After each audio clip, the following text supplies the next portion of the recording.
So I guess the first thing to start with is just tell me about this event. I got a little preview of it, you know, outside, but it's happening tomorrow night. It's called Punk's Not Dead. I like the title, but tell me the whole like inspiration behind it and the impetus behind it. Well, recent political events was the inspiration behind the name. I really hope that punks will come together to protest the new wave of authoritarianism, right-wing populism that is taking over really the entire planet. We really see authoritarian trends are popping in different parts of the planet. I think about punk very broadly. I don't think that punk is necessarily a style of clothes or certain style of music. I think punk is a state of mind, and if you're ready to question things, if you're ready to live differently, and if you're ready to be creative, and yeah, question status quo, question your own beliefs, and then just, I guess, experiment with your life and live your life freely. That's punk to me. You sort of answered the question I was about to ask, but the reason why I like the term punk's not dead, it's a thing people, like basically in general, the term punk gets thrown around. And I think a lot of people use it kind of loosely or forget what it's supposed to mean. They do think it's maybe a certain, you know, Hot Topic outfit or whatever. No offense to Hot Topic, I shop there. But yeah, I have some. But yeah, just in general, like what do you think at its core punk is supposed to be? More than what you just sort of said, because I think you kind of embody it. Yeah, well, important to understand about me, I'm not a punk girl musically. So I did not grow up listening to punk. I never was a part of like any like a real punk band, because Pussy Riot is more like art movement. It was like art gimmick of us being punks. But from what I can gather, I think it's just a very potent, like, you know, in the beginning, starting with the word itself, I mean, it could basically turn it upside down. It used to mean something bad, right? That people were calling punks, whatever, delinquent youth. And then people took it back, you know, it's like this word bitch or queer. I really love that.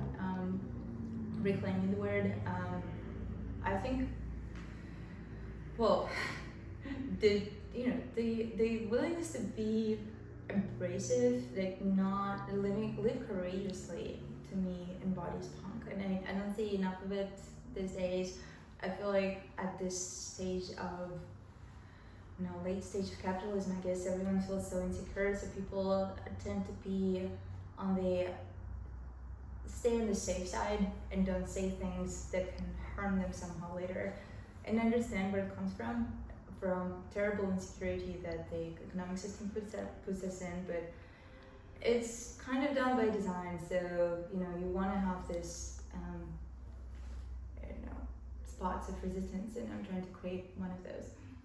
The timing of doing this is interesting for people who'll be watching this. It's 3 days before the inauguration of Trump for a second time. And I don't expect you to remember this, but the first time I interviewed you a few years ago, it was 2018, so it was in the middle of his first term. Mm-hmm. And I looked back on that interview just sort of as research to brush up before this, and it went through my mind like, we're back in the same spot. Like a lot of the things that I asked you then are questions I would ask you now. So I'm wondering where your head is at. We're in Los Angeles also, so, you know, it's been a crazy week here. But, I mean, it feels frustrating to think like, wow, that was 7 years ago almost, and not that much has changed really, despite people like you and your efforts to foster change. I mean, I don't think we should give up, but where do you keep basically any optimism to keep fighting when it seems like it's so hard to create change? Yeah, it's very hard. It's harder than expected. No, it was it was a source of a lot of internal drama and self-sabotaging. But, you know, in the end of it, you know, you can be sad for a while, and then what are you gonna do? Just be sad constantly. You wanna build something, and that's why rage is a very potent word and a very potent emotion for me. It pops here and there in my art pieces, music. I think the reaction to something terrible could be either depression and withdrawing and going back to your, atomized self and not connecting, like really withdrawing from the world, or using rage as a potent emotion to try to create something, try to change something. And unfortunately for me, I've learned that maybe in my lifetime I'm not going to see the results of the work that I'm doing, because I lived half my life and I don't see lots of fruits of my labor. But I guess that's part of it. It's part of being an activist. It's like a little bit like religious type, almost like religious type belief that sometime later your efforts are gonna turn into something good. Yeah, but I mean, like, to me, just doing something is better than laying in my chairs. So it's like it's just a personal choice. I like basically like art therapy or work therapy. You have a unique vantage point as someone who is from Russia, spends a lot of time in America, a lot of time in Los Angeles, has been all over the world. It's kind of a loaded or open-ended question, but given where we were it was about 10 years ago. It was actually in 2015 when Trump first announced he was running, and we all kind of thought it was a joke, like a stunt candidacy, and then we all know what happened. But then Biden came in, and now it feels like the pendulum is swinging again. Like, do you have any just theories about why the pendulum, not just in America honestly, but like globally, has kind of swung back towards this sort of reactionary conservative vibe? Yeah, I'm not a political scientist, but I think, well, it's happening all around the world. You see it here in the United States and Democratic Party. They kind of just were not able to really offer people a cohesive plan how they're going to be able to make their lives better.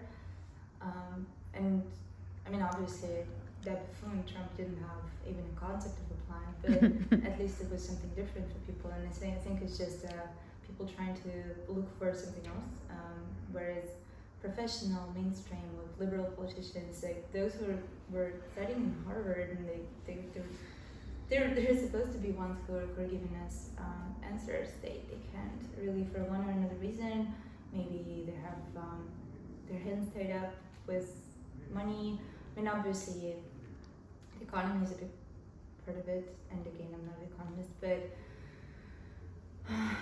I guess people feel more and more insecure. They don't, the current, like my generation has much less economic prospects than the previous one even, and the kids, they don't really know, like where are they going to be working, what's going to be happening in their life, will they ever be able to buy a house, or they will be living in an apartment for the rest of their lives, and they want someone to answer these questions.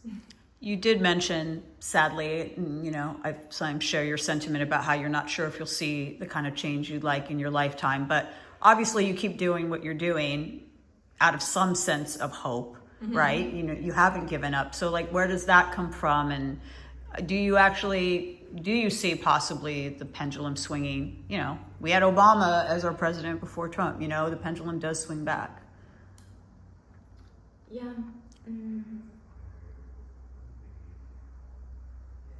Hope. I don't think one must be hopeful, because what's the alternative really? I don't have a clear path. Like if you ask me like how do I think that will come? I don't know. I mean, like maybe some awesome political leader will arise, or I don't know, like AOC will take over, or someone like her. I met her when she was working at the bar in New York. Oh, really? Yeah, just absolutely randomly. So I think there are cool people, and it's not like we're totally fucked. I mean, like, I think about stuff like even artificial intelligence.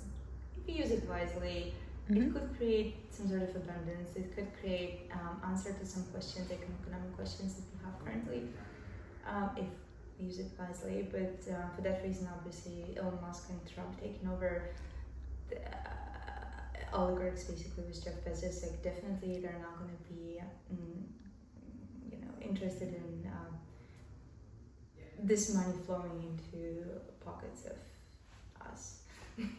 Well, you obviously have a platform, and first of all, thank you for this interview, but also just thank you in general for everything you've done and for being so brave. If I can reach it and put it into frame, I have a copy of your book right here, Pussy Riot's Guide to Activism, and you have a platform where you can reach a lot of people and people listen to you, but when you sort of talked about any sort of frustration, I think maybe the average person, just the average, who doesn't have a lot of social media followers, isn't famous, might feel like there is nothing they can do. They just feel whether it's what's going on politically or with the fires or just women's rights, whatever. But this book here is for the average person to read. So what advice or tips, I don't know. I know it's a pithy thing to ask, but if there's someone watching this who's like, I don't feel like I can make a difference, what advice would you give them? Well, you do make a huge difference because you're a microcosm. And I don't know, it's every life matters. I don't really, I guess I understand the question because sometimes I feel also like it doesn't matter, and then my pendulum swings into the art mode, and I'm a creator of all these worlds, demigod. Maybe that's why I do art, because it makes me feel better, more important. I think you can still build your alternative communities right here and right now, and prove that different models of behavior, interaction, one person with another, can work here and now within the current system. And then maybe it will extrapolate for the rest of the world. And then when I talk about it, I think about ecological communes, or living sustainably, or building ecologically sustainable housing. That's very cool. It is very niche. It's niche as fuck. But I'm sitting in my non-sustainable house. I'm making this research. I'm coming across this YouTube video about this person living there, and it inspires me a lot. And maybe it will inspire future Obama to rebuild the entire Pacific Palisades, at least in this manner. Oh, yeah, absolutely.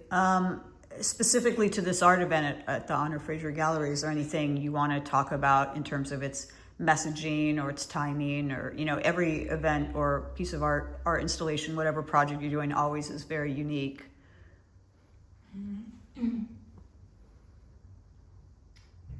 Well, this for part first is all about performance. So it's me exploring artifacts of the performance.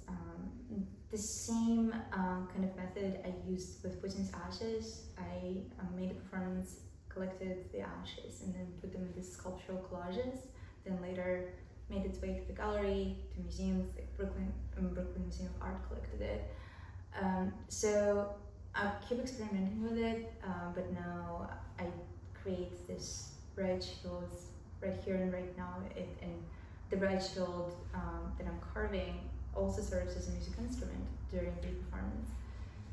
So yeah, I'm playing around with the idea of artifacts of performance. So basically, how do you encapsulate performance in something other than just video or photo? And then there are 3 works that are called Barbed Wire, with Punk's Not Dead, repeated an ornament of this barbed wire that also resembles Orthodox cross. And it's almost like a prayer. I'm trying to convince myself, or maybe manifest that the Punk's not dead. What else? And yeah, it all comes together through the performance. I look at the entire space like almost like a church. So there are icons, which is visual art. There is prayer, which is performance, and there is the building, which is the entire installation. We control everything, lighting, even smell, burn this traditional Orthodox incense. And I should let you go because I know you have to prepare for tomorrow night's big public event. But I guess in addition to whatever messaging you're getting out that people will latch onto, how is this, just on a personal level, performing this stuff therapeutic or cathartic for you? Because I watched a little taste of it outside, and I could tell, I could feel it. So like how, and not just maybe even this performance, but just in general performing. How is that, for lack of a more, I feel cliched the way I'm asking it, but like, how is it healing for you? Or what do you get out of it personally? Well, I like a good scream. I like specifically about this project that it's alive and keeps evolving. We use loops basically, but the way we use everything else is very much different from one performance to another, and it depends on our mood, on the audience. It's cool. It's very much different from stuff I was doing musically before. It was like those performances looked a little bit more to me, felt like a theater play, because you know what's going on, like you know exactly where the chorus is going to come, and it felt a little bit. And it was cool. It was cool because the audience can sing with you. They know the song, but this one feels more experimental, raw, and just weird, which I think is closer to my nature. Awesome. You're punk as fuck. Punk is not dead because of you, so thank you for that. I guess the last question I will ask you is, what are your fears, or let's keep it positive, what are your hopes or fears for, as we're going into 2025, what are your hopes and fears, goals, aspirations for the world? Not a small question, I guess. Not a small question. Well, I am going to be working on this series of performances that is called 100 Rituals for 100 Utopian Futures. And I'm almost like forcing myself to think hopefully about the future, because the reality is bleak, and I'm also prone to depression. So if I just let myself slide into that, it's like no good is gonna come out.